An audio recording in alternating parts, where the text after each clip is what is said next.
Woo! What is this now? Episode 6, I think, of the Mets'd podcast. And finally, we have some great things to talk about. We waxed the Philadelphia Phillies. I'm taking that terminology. We absolutely waxed them. It is an exciting day to be a part of the Mets'd podcast. You guys know we got to go through the drill at the beginning. You can listen to us on Spotify, Apple Podcasts, Google, and watch us on YouTube. Just look up the Mets'd podcast. And then you could also follow us on Twitter and Instagram at Mets'd. James has been doing a killer job on the Instagram. So if you aren't following us over there, even more content. Make sure you drop us a follow. Really do appreciate it. Like I said, today we've got another great episode here. Me and James talking Mets baseball, and it's positive. It's finally positive. We really haven't had a chance to have a positive episode since what, like the first couple? Yeah, literally the off season. Yeah, the off season was probably the last time we were able to be. We haven't been negative yet, but it was also the first time we were able to be positive in quite some time. Today we get to be bubbly. We're a little loose. We got the shoulders going. We're wearing our alma maters on our shirts. Happen to both be wearing red today, which is just a weird coincidence. I think it's the blood of our enemies that we just slayed this past weekend because we had to show some love to the Phillies getting absolutely destroyed and waxed because that's what the Mets did. Waxed them. As low as we were feeling before, I'm back on the high. Totally. It's crazy that we're having another podcast on such a rainy, gray day over here in the Northeast. But our mood and our wins have just absolutely catapulted us past the weather. We strictly podcast on rainy days when the Mets were also supposed to have a game today. And it ended up getting rained out for what's going to be another doubleheader at some point this year, which is I think they said June. June, okay. At least it'll be nice then.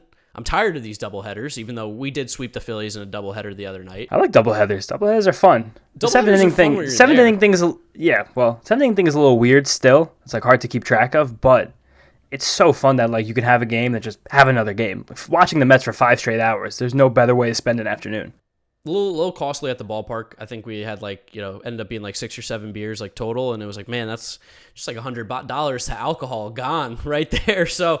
Listen, I was excited. It was good. We have a lot to talk about here. So many positives. Let's just hop right into it, right? Let's just start talking about how good the Mets are playing right now. And I think we always have to start it with the pitching. The pitching has been so good for the Mets, especially starting pitching. Taijuan Walker, let's just go game 1, right? Taijuan Walker, this guy continues to show us that he's solid. Wasn't incredible. Solid. No, he had a very different start to his last game out. On opening day, or home opening day, whatever you want to call it, when he was out there, he was using a lot more of his secondary pitches and inducing a lot more ground balls, getting a ton of weak contact, which is great, but on Tuesday afternoon, he was getting tons of whiffs. His whiff numbers were way up against the Phillies, which, again, in a vacuum, that is good. That this day it happened to be good, not great, but still it was a very positive start for Taijuan. The velocity held, which is the biggest deal with him, I think. Yeah, I mean, being at the stadium watching that, it seemed like the ball was really jumping out of his hand. Again, first start I've ever seen of Taijuan Walker as a Met. So I think I even talked about this last week with watching DeGrom. Just haven't seen a game in a while, and especially for a guy like DeGrom, even whose velo has been going up and up, it's good to see the ball coming out of these guys' hands really fast, and that's what it looked like with Walker on Tuesday afternoon, I guess, technically. Like you said, wasn't great. Take the 2 in between there, get a little more whiffs. Probably a few. Well, he was getting a lot of ground balls, you said, right? The other day? Opening day he was, yeah. He uses the more of the sliders and the splitters to get ground balls. He wasn't using those pitches as much. You never know how a guy's feeling on a given day. It had him going less deep in the game, which is the function of throwing more pitches, getting more strikeouts rather than getting the ground balls. But he was super, super effective. And you just love to see that. You find the in-between there, and that's a really solid pitcher. Getting the ground balls, getting the swing and miss, the combination of both. And I think that's probably what you have to see a little bit more in Taijuan Walker, is he's not going to be your ace. He's not trying to be. No one thinks he's going to be. But if he can come out every 5 days and give us a chance to win, which he is more than doing right now. A chance? Yeah, he's putting us in the driver's seat to win these games. I'm super, super excited with what I've been seeing from him. And I know, you're a big pitching guy specifically. You love to look at the numbers. I'm sure his numbers are just not jumping off the page, but for a guy coming off of 2 Tommy Johns and not pitching for a while, it's looking pretty solid. Not jumping off the page, but just his rise to becoming a steady middle-of-the-rotation piece to go along with DeGrom and Stroman, we'll get to, has the Mets right now the 3rd lowest starter ERA in Major League Baseball, which is a massive step forward from where they were last year, where they were near the bottom of the league, throwing out Rick Porcello every 5 days. Walker. A lot of Corey Oswalt. Even Kilome got some starts. Just again, just think about, I know the season's young, but just think about the names and the quality of guys that we're mentioning now, and think about where we were a year ago. it's incredible how much better just this roster is from a construction standpoint. Oh, definitely. And one thing I want everyone to keep track of here with Walker is that I've mentioned the sinker and the slider and the splitter a couple times, and he threw a tiny bit more curveballs on Tuesday compared to his first start of the season. That was the pitch that was more of his bread and butter coming up as a prospect and as a young pitcher before he revamped his entire repertoire. If he becomes more comfortable with that, he gets a third off-speed pitch to mix in at least 10-12% of the time. That's a weapon, a massive weapon. And he battled on Tuesday night as well. Like, he had some innings that were a little close, got out of it. It felt like the Mets were on the ropes for a lot of the innings and somehow came out of it with nothing going wrong. So he was able to get the outs. He was able to get the outcomes. And I also liked when Rojas pulled him as well. I think he pulled him at the right time. Didn't try to get too much out of him, which is something we've seen Luis Rojas struggle with. Definitely, I agree with that. And I think that played into just the fact that it was a 7-inning doubleheader as well. If it was the 5th inning of a 9-inning game, the way the Mets have been using their bullpen, even though they had an off day before, yesterday 2 off days before, they were off Sunday and Monday. So I think that he would have been less quick with the trigger. But the 5th inning in a 7-inning game is basically 7th inning and 9-inning game. So he was bang, he put in Castro. That's the Mets 7th inning guy. It's clear as day. And he got the job done. He got to have a big-time jam in the 5th. He's looking so good, man. Castro, So that's your good. boy. That's your boy. That's my guy. But like, we have to also talk about him not blowing the game, but being the unfortunate person who blew the lead in the following inning. Yeah, which, it seems like Castro might be tough to get going for a second inning. He might be like, I come in hot and I'm ready to go. I almost don't like any. There's like a select few relievers in baseball who can really come in for an out or two, then be able to like stay warm, stay hot, stay energized, stay focused, and come back out for a second full inning of work. And Castro clearly just got cold in the dugout. He walked the leadoff man, and that came back to bite him, as that always does. Can't walk anybody as a reliever to begin with, No, especially never. not the leadoff guy, because you just put yourself in an immediate hole. Castro's looked really solid. I love his stuff. I was at the game, so I wasn't able to see it on TV and see the actual movement and stuff. And I think Joe West was behind the plate for the first game, and he was. Yep, he was rough. I heard from. Yeah, it's he was. Joe West. He was. Yeah, Big Cowboy country. Joe, the star of the game. Of course. Well, everyone's there to watch Joe West. I was joking, Yeah. and I was like, how funny would it be, like, show up to a game, you come in, like, umpire's gear, and you, like, you do a good call. Like, yes, when the replay comes on the board, you're like, please get it right. Like, no overturn. Because it's like, Come on, Joe. His call rate is fantastic. Yeah, everyone watches Joe West. Little side story. It was a big day for Joe. I don't know if a lot of people have been aware of this, but he was embroiled in a defamation lawsuit with Paul LaDuca for a little while, and he actually won the case over the weekend. This was his first game umping after winning a $500,000 settlement. Could you imagine putting the gear on and getting behind home plate the day after you got a $500,000 settlement? I couldn't even imagine that, especially at his age where he shouldn't be umpiring anymore. He's terrible at it, and he's old, and it's not dangerous, but it's dangerous for someone of his age to be doing the stuff that he's doing. He's also overweight. Definitely. Like, Overweight. Yeah, overweight's a really nice way to put it, maybe. But yeah, it's also like super hard to win a defamation suit. It's not especially easy. against Joe West, because the claim was to get like into the case for a little bit. Paul LaDuca said that he used to give preferential treatment to Billy Wagner because Wagner has this incredible collection of like old muscle cars, and allegedly he used to let Joe West drive them whenever he was in town, and allegedly LaDuca insinuated that this made Joe West give Billy Wagner the benefit of the doubt on some close calls.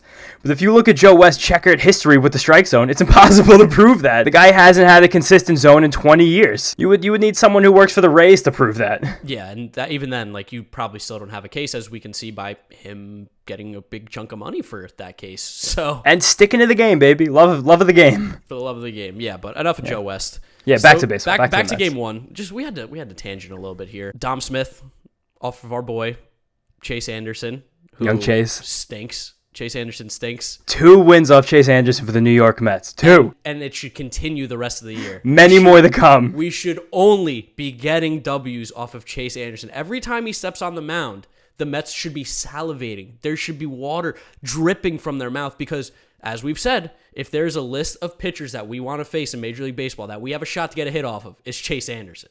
Like the 2 of us. Yeah, the 2 of us. Just saying something. To the average Joes. I saw they had before the game like his like pitch breakdown or whatever. He basically only throws a fastball changeup. Chase Anderson is kind of like, to steal like a saying from another popular baseball podcast, Rates and Barrels by Eno Saris and Derek Van Riper. He's oatmeal. He's not exciting. He's not fun. But sometimes you just gotta put it in your bowl and just get the job done. Eat it.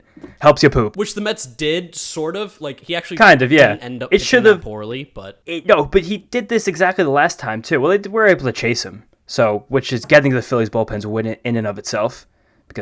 Which, again, they've been better this year, but still not a great bullpen. It's more middling. But having Dom in the 3-hole, what a difference a lineup makes.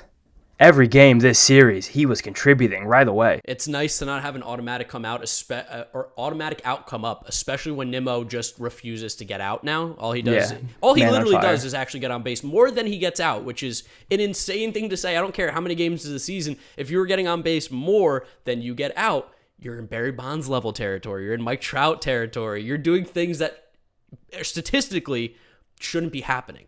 So having Dom up there is really good. No, Dom had the first inning RBI in 2 out of 3 games. Yep. With the starting pitching we've been getting, that's almost all you need. And it turned out to be that way these 2 games. And I even think back to when how big having a good leadoff guy is, and it's a little bit different because Jose Reyes was more of a hit to get on base kind of guy, and he would steal second, get in scoring position that way. But he got on base all the time, and I think they used to show the stat where when he got on base just in the first inning, the Mets ended up winning 80% of the games that he led off the game and got on base. It's such a big deal to be able to get that guy on and then drive it in. And having Dom be in that 3-hole and actually hitting consistently has been huge. It's one of the reasons why we've been winning. Absolutely. And we're rosy and glowing now. But after that Dom home run, we had about 2 hours of no hitting for the rest of that game. It was a lot of oh my God, here we go again. We couldn't even get a hit. We couldn't buy a hit for 5 straight innings. Let's fast forward back now to the end of this game. We kind of went to the end, back to the beginning. Now let's go right back to the end. Diaz, again, he had the bad inning on Saturday. Wow. He was electricity during the 9th inning on Tuesday afternoon. To start the inning, the Phillies sent up Real Muto as a pinch hitter, and I was terrified because Real Muto sits dead red, and Diaz loves fastballs, and I was like, fuck, shit. But Diaz broke off a first pitch slider to Real Muto, dotted it, and Real Muto was like, huh. You see him give the little nod that the hitters give sometimes, and I went and checked the stats on this. He's only thrown first pitch sliders 7.3% of the time as a Met. That's crazy. It literally would have been stupid for JT Realmuto to go up there not looking fastball. Yeah, he definitely was looking for it. Mm-hmm. And that's why it was just a good decision for them to pinch hit him, even though he didn't start the game. But that has to be either that was Diaz or McCann or Hefner. Someone in the organization or on the field was like, this is what we have to do to beat JT Realmuto with Edwin Diaz. And that's just great management. Yeah, no, that's really good to see because, we've all seen it as Mets fans. The numbers tell you. How many times have we seen him come in, first pitch fastball? Even JT, I think, has done it a couple times to us. First pitch fastball, bang, home run. And we're like, cool, there it is. There's Edwin Diaz. He throws that slider in there for a strike. It just completely changes the whole at-bat. It changed the whole inning. To get JT Realmuto out to lead off the inning, it literally, you could just settle back in your chair and be like, all right, he did it. He has it today. That first batter is so important to him. That pitch was sex. That slider was sex. The key was they were able to get out of that inning without getting to the top of the order. Yeah, they say McCutchen made the last out because he ended up as the ghost runner to start extras. That Phillies bottom of the order, man. That's so rough. Throwing Roman Quinn out there. Also, that was a huge play in the game too. Roman Quinn stealing third. Luis Guillorme making a sick catch. Yeah, that was Roman cool. Quinn about that. Trying to take home. Watching it at the stadium because I was on the third base side. I was like, oh, Guillorme pushed him off. There's no way this is going to stand. But then if you watch the replay, Roman Quinn makes a conscious choice to get up and try scurry away to go home. And it was like, I know you're fast, but you're not that fast, guy. That's just a classic case of I only have one tool and I really want to use it. Billy Hamilton syndrome from last year when Billy Hamilton was syndrome. Doing all that nonsense. It's like, dude, just stop. You're getting in the way. Roman Quinn should have, his impact on the game should be, I hit eighth and I get out. My impact's I get out and I play center field. If you do Once in a while. If you do anything more than that, you're doing too much because they don't care. They're okay with you being an automatic out. They don't care. They've made that choice for you to bunt and do these other things. You're killing me. Cut it out. We can move on to extras now, too. May looked good, even though he kind of got screwed up by some bad luck. The extra innings rule, if you give up one run, in my book, that's a win. There was a couple things that the Mets did that inning that I didn't necessarily agree with. I would not have walked Bryce Harper. We were both talking about this. Oh, actually, we should talk back to... We got lost in the fold a little bit, but we were arguing over text message during the bottom of the 7th inning that day. The Brandon Nimmo bunt. First and second, nobody out. You need one run to win the game. You have to bunt in that situation. I am a never bunter. I don't like the bunt. It has its place in the history of the game. It has its place in Korea and Japan. I don't I don't affirm the bunt, but mathematically, when you need one run, the bunt is the right decision. When you can get a man from second to third with less than 2 outs, you have to drop that down. Especially out of all of the guys in this lineup, Nimmo is one of the few who I'd wager that he is a good bunter. Even though he's the hottest hitter in baseball right now, a man on fire, I still would have dropped it down there and tried to win it before extras. Yeah, I'm so against bunting like at all now. I used to be like when I played, I was the bunting guy. I mean, it happens. You get hits, you bunt, you play the little things. But like everybody on a Major League Baseball team is pretty much good enough to get a hit at some point, and especially when it's our 1, 2, 3, Nimmo, Lindor, Dom. You're giving me 3 chances with a guy on first and second to get them in, no outs. Minimum 3 chances, by the way. That's if nobody gets on. I can't take the bat out of Nimmo's hands because here's what happens. Let's say he drops down a bunt, he pops it up. He does, which we've seen. Oh, well, you're assuming the bunt doesn't work. I'm assuming the bunt's going to work. Do we have a number of how many times bunts actually do work though? Because if we want to continue playing the hypothetical game, like let's say Trevor May shut the Phillies down in the 8th, and we came up in the bottom of the 8th, again needing 1 run to win the game with a man on second, nobody out, I probably would not bunt Pete because I don't think Pete can bunt. No way. He would pop up a bunt. Love Pete. But Nimmo is a guy who has bunted for, I don't know if he's actually been successful, but he's dropped bunts for hits in his career. I've seen it. I've seen it with my own eyes. Like, he can bunt. And to get a guy to third base with 1 out, with giving Lindor a chance just to make contact to win the game, you take that shot. Especially Lindor, who has exclusively made contact this entire season. You don't think that they would have just intentionally walked Lindor to get the bases loaded and then you still have the double play in chance? Or you're saying you take your chances there? 100%. Then you have Dom Smith up, another guy who makes lots of great contact. The guy we've been talking about has been clutch since they moved to the 3 hole. I don't know. I just I don't like giving up outs. It's so easy. I don't like giving up outs either. Like a run won the game. I understand that, but they weren't losing. If we were tied in the 8th inning of a 9-inning game, I would never ever vouch for this. But you need exactly 1 run to win the game, exactly precisely. 2 runs does nothing. The guy in first base doesn't even exist. Just get rid of him. Whatever. Pretend he's not there. Besides for the force out. In that situation, I vouch for the bunt. And I'm still sticking with team no bunt. It ended up not working out either way because like they didn't get the runs, so I was wrong. But they ended up winning, so I don't care that I was wrong. But I want to know for the listeners and viewers at home, if you're on YouTube, you can get in the comment section, or you can tweet us at the Mets'd Podcast on Twitter, at Mets'd. I want to know if you're team bunt or team don't bunt. So tweet us, let us know what you're thinking. I want to see the sides. We're taking a poll here. I need to know what the viewers and listeners are thinking because a little bit of a debate here going on. I don't want to be misconstrued as being a member of Team Bunt. I never want to be labeled a member of Team Bunt ever in my life. I'm just saying, in that situation, I would have bunted. I'm not on Team Bunt. If you choose bunt ever, you're Team Bunt.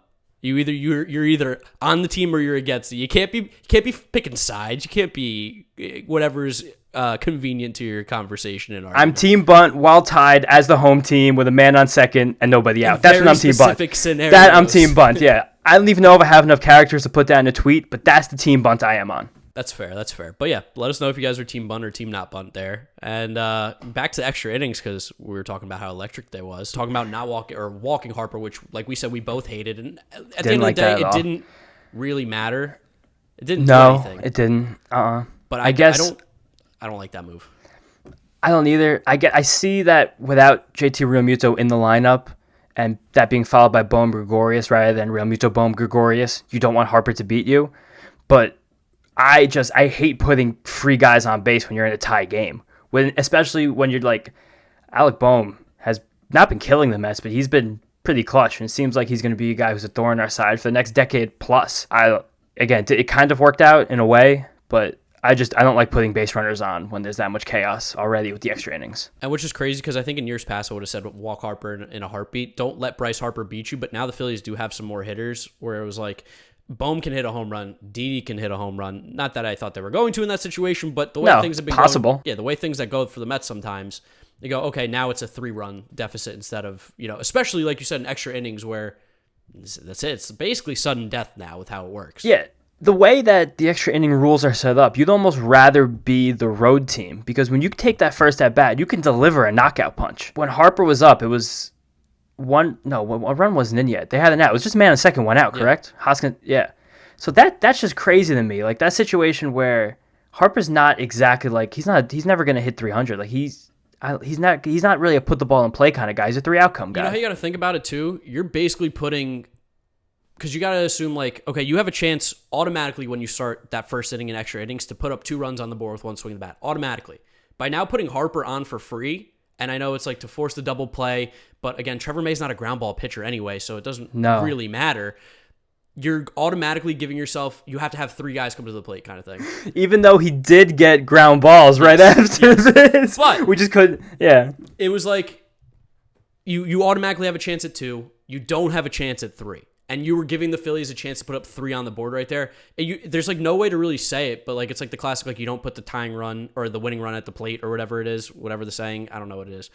But like you were essentially putting the winning run at the plate because the Mets just physically couldn't do that with 1 swing of the bat to start the inning. No, for sure. And like, I don't know, if May had like a really tough out against Hoskins to start the inning and like he put a drive into one or something more, but he diced up Hoskins. He struck him out swinging. Like the stuff was working, but like, and then he even got Bohm to pop out, which like in that moment, that was crazy. And the pass ball just killed him. Pass ball with a nubber to drive in a run. I was just like, here we go again. More of this bullshit from the first series. Like we're going to lose on some nonsense. I was down. Fans bad. Were disgruntled. I had a lot of very angry Mets fans behind me game 1 before we won. McCann stinks, Conforto stinks, Lindor stinks, and I was like, whoa, hold on a second. You can play poorly, but to say that a player stinks off of, at the time, which was what, 7 games? Insanity. Or for the Mets, it was 5. They were 2 and 3. I'm not proud of it, but I had a McCann tweet in the draft. So I didn't send off. You didn't send it, though. That's huge. I didn't send it. I had it typed out. I was like, I'm not happy with this guy, but I kept it in there. All the credit to me. It was an interesting game for the Mets. Yeah. Let's just talk about our offense at the end of that game, too.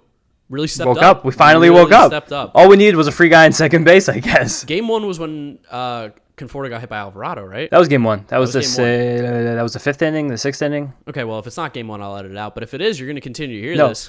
It was game 1. Okay, I especially when Dom got on the top step and was getting loud, I felt like that was a little bit of a wake up moment. Felt like it was a little wake the sleeping bear. Like, all right, you want to go? That. We need something. We needed something to get us going. Rojas isn't going to be the guy. He wasn't going. I didn't notice him as much on TV. Dom was the guy in the step. I think McCann was jawing too, which as the catcher, you love to see that as the catcher. Love it. But yeah, then we got up in the 9th. We just started hitting the freaking ball. Alonso, that first at bat, lacing a single, crushed it off the bat. It was over 105 miles an hour.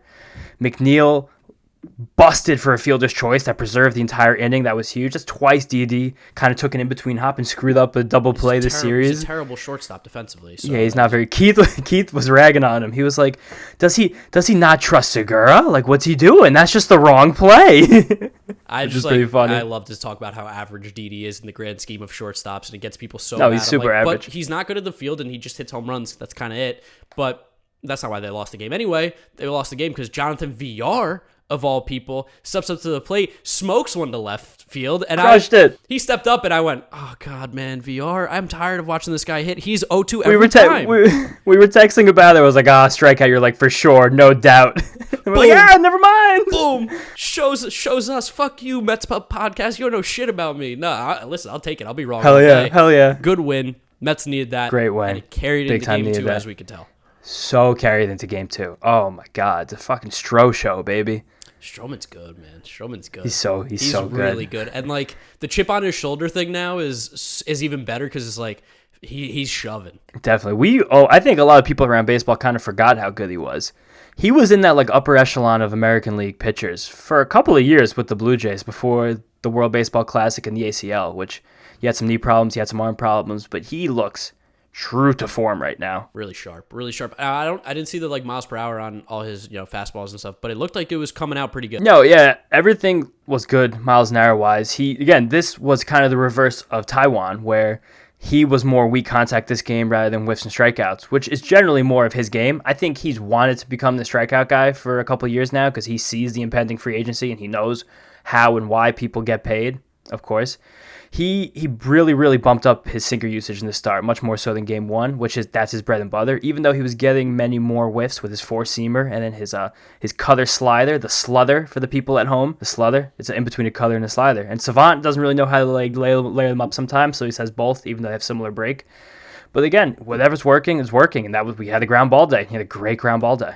Yeah, he looked really sharp. He's at the point for me now where he goes on the mound and I feel really, really good about every single game. With him on the mound, I go, this is a game we're going to win. It's not like a we should win. It's a game we're going to win because if he pitches like this, they're just simply not going to be able to score a lot of runs while he's in the game. And we know with this Mets offense, when they are clicking, which they've started to a little bit more recently, it's going to be hard to beat them if you only score 3 runs. The clicking began extra innings of that game. Probably, honestly, in the 7th inning when the Mets had the rally in Game 1. Yeah. But the later innings here, the Mets started to get to Nola. There were no easy at-bats. The Mets fouled 17 pitches off on Aaron Nola in 5 innings. The bottom of the orders, who got it done? McNeil, Pilar, VR, and Nido are 5, 6, 7, and 8 hitters. All score the run. Almost all of them driven in by Brandon Nimmo, of course. But yeah, that's huge. Like to see those guys doing it and then the rallies to continue past the pitcher, which is crazy. That's amazing. That's a full team win. We talked about it, I think, in our last time we talked about the Phillies. Mets are really starting to figure out Nola, and I'm starting to wonder, is he becoming predictable? Is his stuff not snap? Again, couldn't watch it on TV, but it just looked like it looked like everyone was very comfortable and looked like no one was fooled at all. We talked about this, or I mentioned it, the podcast we did right before opening day after the Nats series, and I've been tweeting about it a little bit, but Nola was one of the players who complained the most about the new ball in 2019. And there's more evidence coming out every single day that this ball, again, has been altered in ways that we cannot figure out. But it seemed like for Nola, a guy who generally lives on the edge and succeeds with command, he just was getting either the heart of the plate or it was a pitch you could spit on. And he's not going to be effective in that way. And twice the Mets have done this to him. They've chased him. He hasn't touched the 6th inning yet against the Mets. And I think I saw he was sitting like 91, 92. That feels a little low for him. It's a little low for him, but it was a chilly evening. Yeah, it was chilly cold. evening in April. April. It got really cold, really quickly. Can say that for sure. I love seeing the Mets play good baseball, and we saw that for about 7, 8 innings. You know, the other almost a whole game. Almost a whole game. It was really good. Really good to see them playing well. They seemed like a little weight got lifted off their shoulder a little bit, playing a little bit more loose, especially game 2. Like, okay, we're this is us. This is our game. No, they were jamming. They were feeling it, and I think a guy like VR stepping up like that takes the weight of the shoulders off everybody else. We've been very hard on Jonathan VR. But hand up. We were hard on him, though, because we don't want him playing every single day. We're like, he's great in the spurts. Flash in the pan, pinch hitter. And like the fact that I kind of like when managers do this, where he had that big hit in Game 1 and they just parlay them right into Game 2. Get back in the lineup. Get right out there, kid. It made no sense because, of course, a Stroman ground ball pitcher, you'd want 100%, yeah. Oh, during that half hour, I was like, why in the world is Guillorme not pitching? I can't believe this. And then once he got the RBI double, I was like, oh, yeah, good, leave him out there. The one qualm I had with this game was the weird situation with Stroman in the 7th. Yeah, so I don't know if you saw, we actually have an answer for this. Stroman came out and he said, and I'll try to find the tweet and put it down there, but he said something along the lines of, his plan was to go out and pitch the 7th, but because it was such a long inning, he just stayed out on the bases because he's probably one of their better base runners to begin with anyway. Dude's a freak athletically. But he came back in. He was cold. They didn't like how much downtime he had because I think it was about 30, 40 minutes. And they were like, you know what? We have a way to end this game. We've got a decent lead where we can give it to Familia and we don't feel too bad. That was what the whole conversation basically was that it was planned for him to come in for the 7th and pitch, but because of the break and the fact that they didn't want to just use another guy as well to run and just burn another guy, Stroman was like, I was so cool with running. Like, I'm fine with it. Like, please don't take shots at Rojas. We love this guy. We play hard for him. Not his fault. This was the plan. Here's what happened. Yeah, I like that too. I'm glad you told me that because that makes way more sense. You could see him also on the base paths. When he was on third, he was like jumping and like stretching. Dancing, yeah. He's like, he's trying to stay warm. It's like, I get that. But it was so big that he gave us length because after burning Castro, Diaz, and May. Castro and May each throwing over 20 pitches. Like, none of those guys are available in Game 2. And you can't really throw Diaz again after that. No. I mean, he threw 10 pitches and he looked electric, but it would be difficult to pull that kind of adrenaline 2 times in one day. And you just burn him then for the rest of the series too, kind of thing. So it was really nice that he gave us that length. And we got a big enough lead where we could have Jerry's Familia come in. And again, while he didn't have a clean inning, he still got it done. Does he ever? No, he does. He never will. He never will. No. But he also gets so screwed with the amount of cheap little shit hits that go up against him. Yeah, it's sinker ballers, man. That's all that happens with sinker ballers. Like, that's it. But the fact that he's been good, fine, as our 4th string reliever, awesome. That's all we can ask for. He's no longer our setup, our closer, our 7th inning guy even.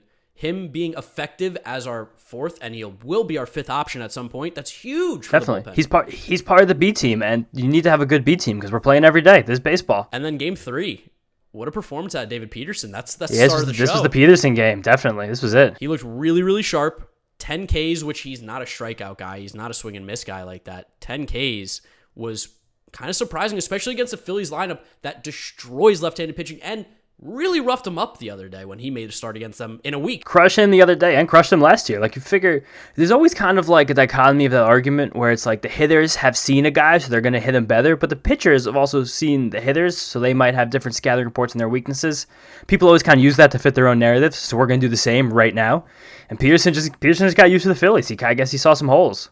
It worked. He was attacking the zone, and he wasn't just living on the outside part of the zone, which I always say, like, I hate it, especially against the Phillies, who will just take the ball to right field. Guys like Hoskins and Bohm don't care. I loved seeing him come inside. He looked really, really strong, and again, he gave us a really, really good start that we need. What do you go, 7 innings? He went 6 innings, not 7. Okay, 6. That's even better, though. 6 innings, 10 strikeouts. It's really good. Little factoid, Peterson became the 7th Met lefty ever to have 10 strikeouts and no walks in a start. That's incredible. The last one, you want to hear the last Met to do that? You want to be shocked for a second? Give me the stat again so I can try and guess. You want to guess? Sure. I'll even give you 2. The 7th Met lefty ever to have 10 strikeouts and no walks in a start. Okay, Johan would be one of my guesses. He's not the last one, though. He's not the last one. Okay, so it comes after. I'm guessing the last one, yeah. I didn't do enough research to find everyone. Okay. It was between Johan and David Peterson. Between Johan and David Peterson, John Neese? No, but good guess. That's who it would have been too. You want to hear this name? Chris Capuano. Chris Capuano. That was a guy my dad always wanted the Mets to get. They got him, and he was okay. Paisan. Yeah, good New Yorker. But yeah, he's the last Met lefty to have 10 strikeouts and no walks in and out. He did it in a random day game in like August or something too, or September. Chris Capuano only ever pitched day games. He never got a night game. He's like the college pitcher. You're the weekday pitcher. You don't pitch on the weekends. Yeah. Bad eyes. Can't see at night. No, can't see. That's crazy though. Chris Capuano. I honestly would have never guessed had a good start with the Mets. No, never. I think this was probably just about the only one. But yeah, that just goes to show, like, really good start. Really, really good start. They're just not a lot of... It doesn't happen often for the Mets. The other star of the game, James McCann, my boy, finally broke out. He went from hitting like 140 to, I think he's up to 283 now, which just goes to show, again, 5-6 games, people stop saying these guys stink. A good night changes everything. He went from being, he's asked to, I'm sure that same guy who's behind me saying he stinks goes, man, he's a really good catcher. They got a great signing in this guy. And it's like... His average jumped up over 100 points in one game. How did he do it? I love the 10-game samples are the best. Yeah, it's like, it's almost like he only has 30 at-bats. Like, especially, like, and he got his home run off JoJo Romero, which he destroys left-handed pitching. And it's good to see that the power's been there. Because he really, even in spring, didn't hit for much powers, a lot of singles, a lot of gap shots. And I don't think he's ever going to be, a 30 home run guy. He's never trying to be. No, I don't even know if he'll ever be a 20. You sit him in at that 15 range over a season with the defense that he's been playing, and he really does do a great job behind the plate handling the pitchers. I think that's a huge thing with our starting pitchers that we're not giving enough credit to, is how well he does catch a game back there. Oh, for sure. Him on the receiving end of these pitchers is having an impact for sure. The pass ball on Tuesday afternoon, that sucked, but that was like a freak thing. He just got caught in between. Like he was gonna catch it over, he ended up catching under, hit the heel, bounced away. It happens. And for it's a long every one season. of those, you have to remember, like, there have been some blocks that he's made where, like, damn, he saved a run, or he saved a base runner going to the next base. So, like you said, it's going to even out. It's fine. Nothing to worry about. But I'm really glad to see him, like, breaking out. I think he was a guy you could tell was pressing a little bit. He'd had some at-bats where he's swinging out of his shoes, trying to do a little too much. He did not look very good before yesterday. Not since spring. But I was really happy to see him get some hits. He's a guy that I like, a guy I've been high on for a while, and a guy that, like, I was very excited when we signed. I know we all wanted Real Muto, but I was like, this guy's good, I'm telling you. Yeah, I was moderately excited. We've had some arguments about this. Maybe mid-year, if anything ever comes up, we'll talk about it again. But just think, again, like, and this doesn't help because Wilson Ramos is playing out of his goddamn mind right now. League leader in home run. Second in the league. Acuna hit another one today. Got 6, which, he hit 6 all of his entire Mets career? That's not fair. I think he had either 19 or 20 his entire tenure with the Mets. I'm going to double check this right now to get it exact. This is the thing that Ramos always does, and it's not a Wilson Ramos podcast, but just to go back to my point, he goes on like a week stretch where he just doesn't stop hitting home runs. He just goes off, and I think that's what we're seeing right now. But back to my whole point, we have had such a hole for a catcher. Defensively, he's fantastic compared to what we've had. And offensively, if we can get anything, that's a plus. He's going to be hitting 8 for us. Out of the 8 hole, as long as he is not literally getting out every single time and playing the defense he has behind the plate, that's going to help the Mets team so much. So I'm really glad to see him at least break out of that slump a little bit, hopefully. But again, like you just said, getting any positives from him at the plate is a plus. He's here for his defense, his management, his demeanor, his energy. That's what they signed him for. Is that worth $10 million? That's neither here nor there. But again, seeing him get the bat on the ball yesterday, put a couple balls in play hard, that's awesome. That's great. And another new acquisition as well had another big day yesterday. Can we get a loop? There it is. Loop, there it is. I thought that tweet was going to kill. I think you had the problem of, I think every single Mets fan also tweeted loop, there it is. So yeah, you probably read about that. Tweet was going to kill. Of course, ended up yeah. liking no tweets. I don't know how much faith I'm going to have in him all year, but yesterday he just did his job. He got the lefties out. That's what we need. There's a lot of good lefties in this division, and Aaron Loop is going to need to get them out. That's it. No, anything else? Stay in the bullpen, Aaron Loop. You don't even have to show up if we're not playing a team that has a good left-handed hitter. Just stay home. And he's got a very opportunistic ground ball. Thank God. If that ground ball is 5 feet to the left or 5 feet to the right, we're having a very different conversation right now. Oh, 100%. He got lucky. Win's a win, as we've been saying. And, of course, Diaz with the trumpets. I think that walkout song, we've now both been in the stadium while he's had it. It's freaking electric. Awesome. Shout out to Clem of Barstool, because he's the guy who kind of put that song on the map about, this is Diaz's song, apparently, and it's electric. And let me tell you, even with the 8,000 people in the stands, everybody's getting up. You can't help but stand and dance a little bit to the song. I never ever thought I would hear Gary Cohen utter the phrase "Blaster Jacks," and Timmy which Trumpets. Which are the artists who behind that song. But first time for everything, I guess. Yeah, I mean, that shit slaps. It goes hard, and I think hard. What am I going to bring up right now about Diaz? Come on, you know what I'm going to bring up.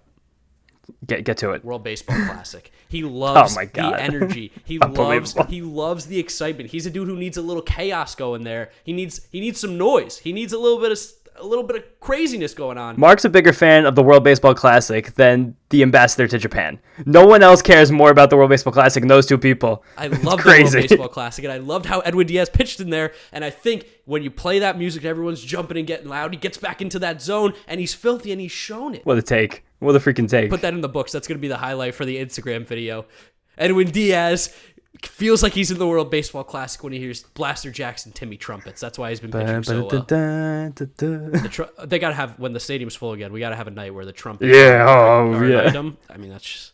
maybe that's what our first merchandise can be. Maybe we sell some plastic vuvuzelas with our logo on the side of it. Some trumpets, yeah, some Mets'd up trumpets. I'm thinking. I like that. I like the business mind going. Got to always keep it going. We can't continue to move through this episode without talking about Brandon Nimmo. Yeah, I mean, we're done talking about the games now. Now we're to the two guys that we want to focus on the most, but the first being Nimmo. Oh my God, Brandon Nimmo. He's the highest on base percentage in baseball right now. Like Mark said before, he gets on base more than he gets out. That's disgusting. That's gross. That shouldn't be allowed. You should be thrown in jail for that kind of behavior. He has the same amount of walks as strikeouts, which a guy who has struggled with strikeouts before, he made some major gains in 2020 to getting that freaking swing right, man. Getting on there. Love it. Freaking great. Saw a stat yesterday during the broadcast too. He has the 5th highest on-base percentage in baseball since the start of 2018. That's shocking. What's crazy is his numbers have especially on-base percentage, WRC plus, you put them amongst players in baseball, he's been really, really good, even without this year. He's just been a great... Offensively, he has always been, and I'm going to say it, elite offensively since he's really gotten playing time with the Mets. The big joke on Twitter right now is people are calling Brandon Nimmo a 4th outfielder, because there's lots of people on Twitter who've been calling him a 4th outfielder for years. Anyone who's ever called Brandon Nimmo a 4th outfielder, seriously, you should be shot to the moon. You could say that 2015, 2016 time. That's fine. I guess. But any point in the last 3 years, if you've said those words out of your mouth, you're an idiot. That was 2015, 2016 time. We tried to trade Brandon Nimmo for Jay Bruce. And then when we still got Jay Bruce, we gave him $36 million to make for sure Brandon Nimmo wouldn't start. It's unbelievable. Yeah, no, he's so good. He's just, I don't know. There's really, I can't he's even sick. He's really good at baseball. Make the words, but he's really improved. He's been good. But I think he's only getting better, and we're really starting to see it this year. He gets up there, and he just knows exactly what's going to happen, it feels like. We're getting to a time now where, especially, it gets increasingly less likely that Michael Conforto remains long-term, where we should be opening up extension negotiations with a Brandon Nimmo. Yeah, definitely. This guy is an athlete. He's a hitter. Even his play in center field this year, dare I say, has been adequate, which is a step up from poor, which is where he used to be. If he's going to be elite offensively, be adequate defensively at least. The Mets this year have been very good at limiting fly balls, which has helped Brandon Nimmo's advanced stats be above average. Out OAA on StatCast, it's good. It's not great. You could take whatever your take on it. That's fine. But the Mets have allowed the second fewest fly balls in all of baseball this year. That will change when Syndergaard and Carrasco come back into this rotation. Those are both primarily fly ball guys.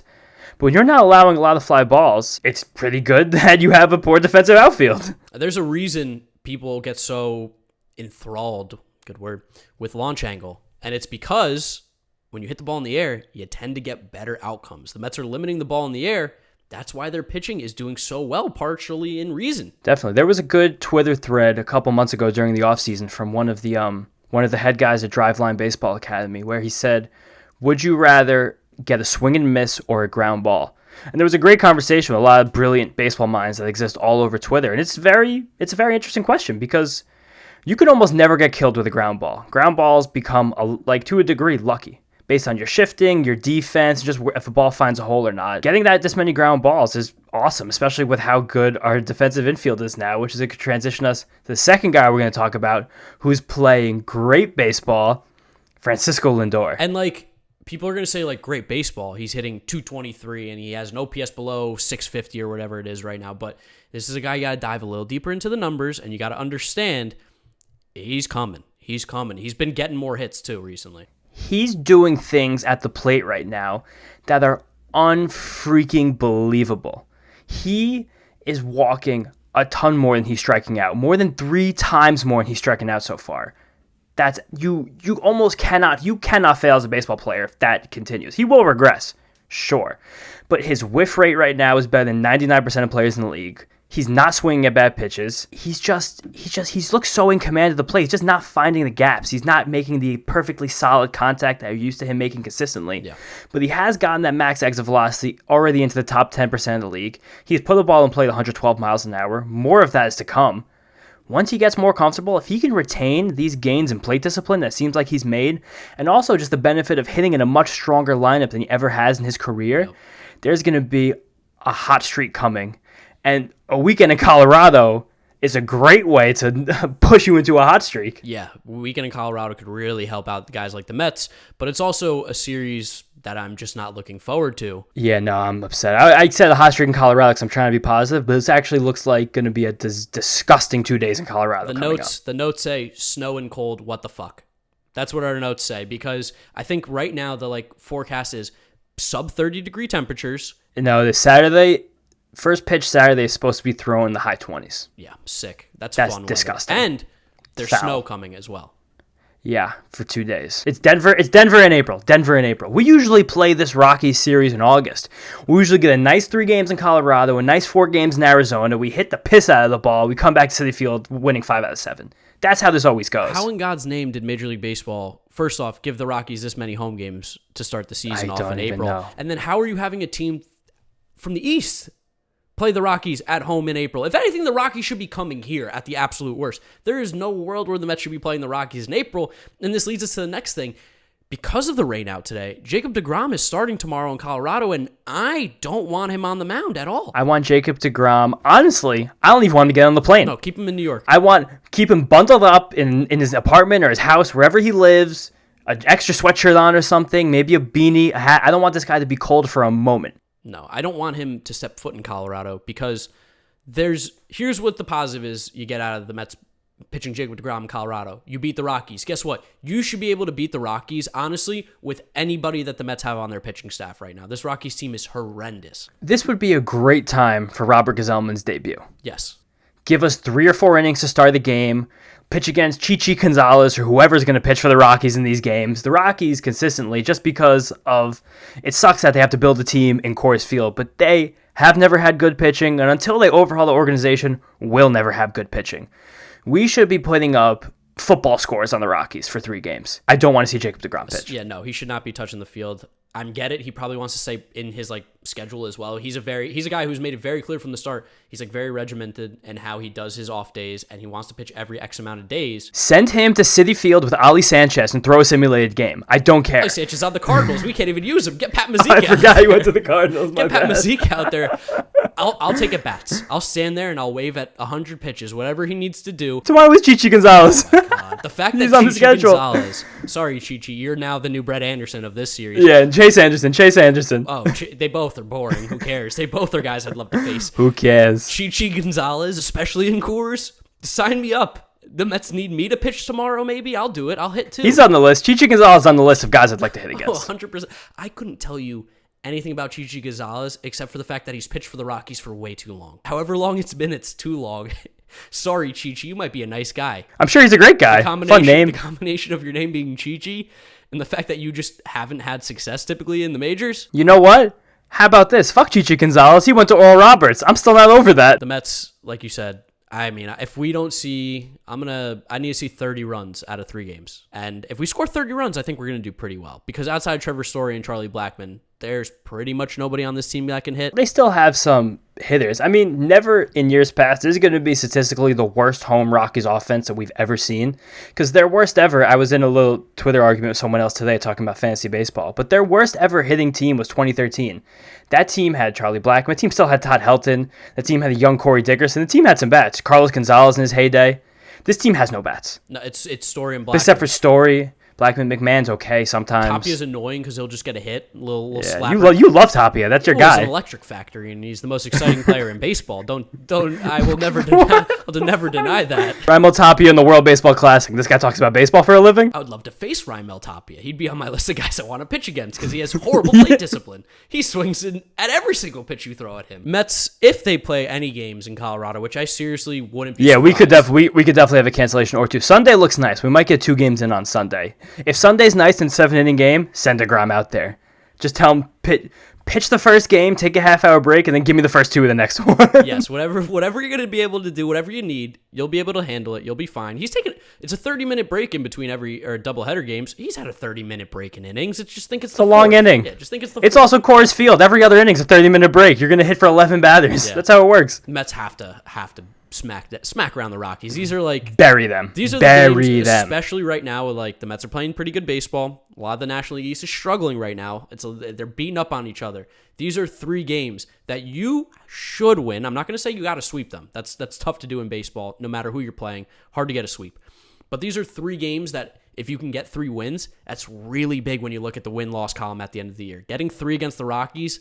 That's huge. That would be huge for them. It's just simply one of the worst teams in baseball. And if you want to be one of the best teams in baseball, you have to pulverize the worst ones. Pulverize the worst and be 500 against the rest. And you are going to be a playoff team. We got to make up a loss to the Marlins with DeGrom on the mound. Yeah. And take it all out in the Rockies. And we were there. Oh, that's the worst.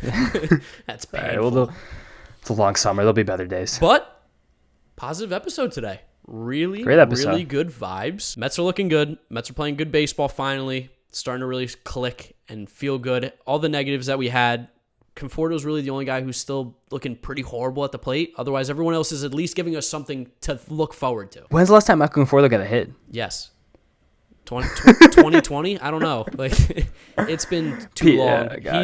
He's a guy who, if we like, am I going to say this? If we do come up against a tough lefty, does that exist in Colorado? No, Rockies don't have one. I would say you'd give him a day off, but you want him to hit in Colorado because he has the best chance to get a hit there out of any stadium in sports. We're not going to see a tough lefty for a while because we're seeing Rockies, Cubs, Nationals, Bo Sox for 2. We might see Eduardo Rodriguez. Don't know how the rotation is going to shake out. And then Phillies again. There's no tough lefty on the horizon. Which is great for us, but amazing for us. He does need a day off, I think. I don't think he's in the spot right now of keep playing and he'll figure it out. I think it's a day off and sit on the sidelines and watch what's happening a little bit because he's even more lost at the plate than we thought. I don't want to get too far ahead here, but the Mets have a stretch against some bad pitching coming up for about a calendar month.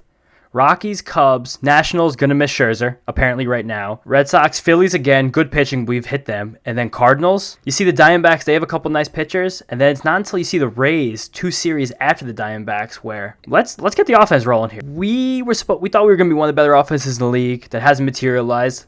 Let's put that together. Yes, we're coming in hot to playing in Colorado. That only means one thing, lots of runs.